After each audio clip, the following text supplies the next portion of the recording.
I remember when I first got my guardian. I was younger when my father was angry at my mother for some reason. I tried to protect her, but my father was bigger and stronger than my 5-year-old self. Just when he was about to strike, I felt a pair of warm and gentle arms wrap around me. I looked up to see an angel protecting me. That was when my guardian, Yin, first appeared. My guardian wasn't a being of strength and power, but healing. Endeavor at first was disappointed, but realized that the power of healing could lessen the downside of Shoto's quirk. So, both Master and Guardian were pushed to their limits. I remember the day where Mom and I would simply relax as Yen would play with their lyre for us. When Mom couldn't join me, Yin would accompany me. They were the only friend that I had. But one day,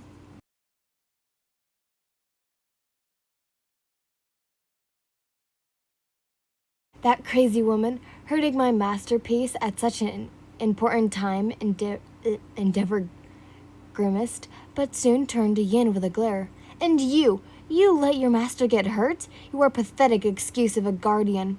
Yin simply said with a sad expression, with a horrible and insufferable burn, like their master Shoto. From that day on, Shoto closed his heart from everyone, even his own guardian. No matter how much the angel wished to heal Shoto's hurting heart, Shoto refused their aid. I don't need you. I don't need I don't need you or my old man's quirk, Shoto said coldly. But not even looking at them, Yin could feel the pain in their master's heart, but was helpless to confront him. Years passed, and Shoto's close heart turned ice cold, and his attitude reflected that. He soon found himself alone, as most were intimidated by him. Yin themselves had no one to turn to, and they knew full well that their master never wants to see them. When they were summoned, Shoto doesn't even turn to look at them. Yin would have never guessed that they would find some sort of comfort from another guardian, let alone a demon guardian. Guardians are rare, so two guardians ever meeting has rarely ever happened. Yikes, that sounds awful. A demon guardian of Izuku. For this story, the demon guardian is Yuki, so yeah.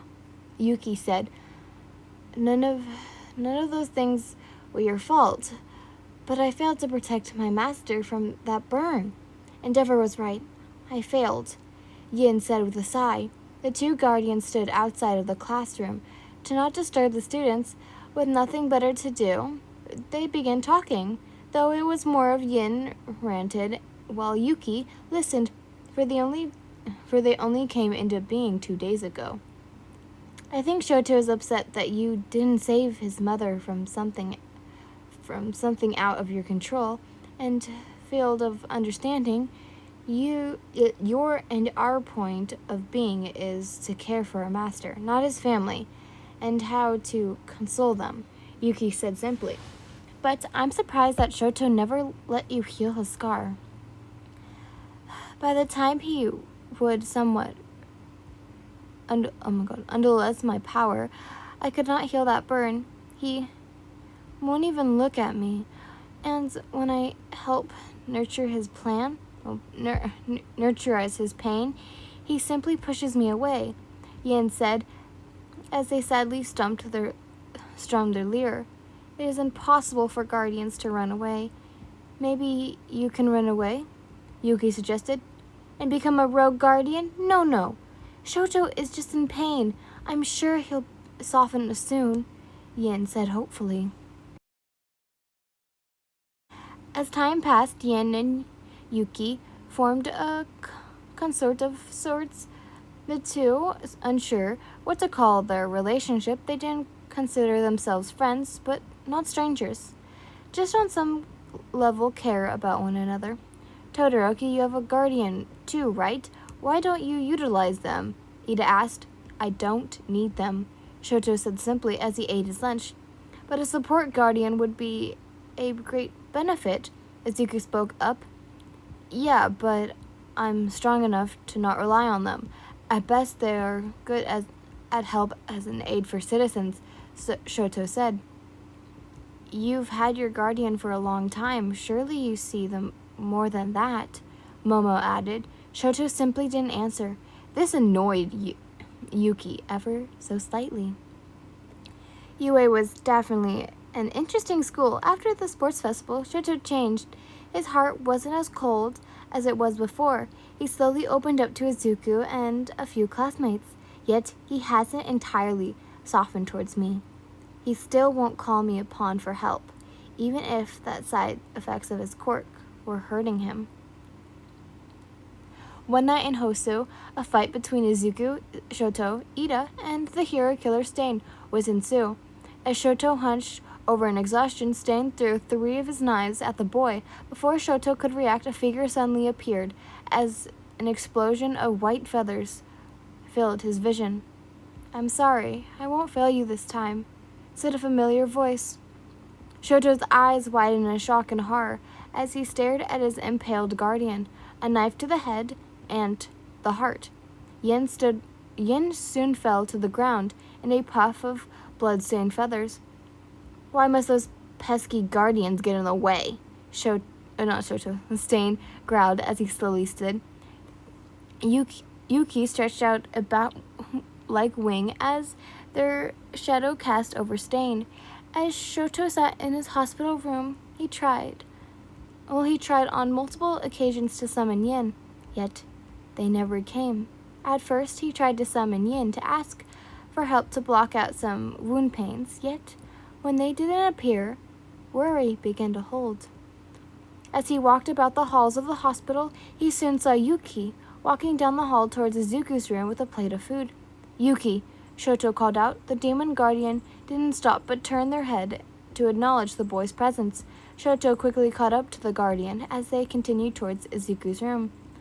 I've been trying to summon Yin for a while now, but they aren't responding, Shoto said quietly. Well, one, they could still be recovering, or maybe they simply don't want to return to you, Yuki said simply, a little anger in her tone. Shoto froze in his place at those words, echoed in his ears. You're lucky to have a guardian who can still put up with you for so long and not go rogue, Yuki sighed. Rogue? Shoto asked. When a guardian abandons their master, Yuki answers simply. Shoto's face slowly but surely saddened.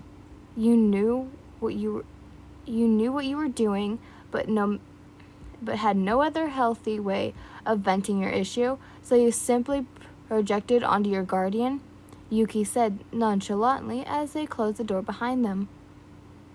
Shoto sat in his room silently as he mulled over Yuki's words. For the first time, Shoto stopped and looked at his actions towards his guardian. He felt ashamed. Memories of the past flooded to the front of his mind. How Yin, during his time of childhood, they were his only friend. How Yin would play their lyre for him when he had a bad dream. Know they could be gone forever. Why are you down, master? A familiar voice asked from behind him. Shoto suddenly stood and turned to see Yin's face. For the first time in a long time, Yin's lovely hair-colored hair flew longer than before, and they had a similar scar on their face like his. Oh, I'm sorry, master. I shouldn't have appeared so... Yin was cut off by a sudden... Yin, I'm sorry, Shoto said slowly. Sorry? Yin asked, slightly confused. For everything I've done. I shouldn't have treated you like that. Like I did, Shoto said as he lowered his head. Shoto, I knew you were hurting, so I don't hold anything against you. But I forgive you, Shoto, Yin said, and tears ran down her cheeks. How are you, Shoto? Oh, how can you? Shoto asked, still looking up. 'Cause I know you, Shoto, and I know you will be a great and kind hero. Slowly but surely, I will remain by your side always. Yin smiled as they swiftly embraced Shoto. Shoto closed his eyes and rested in his guardian's warmth.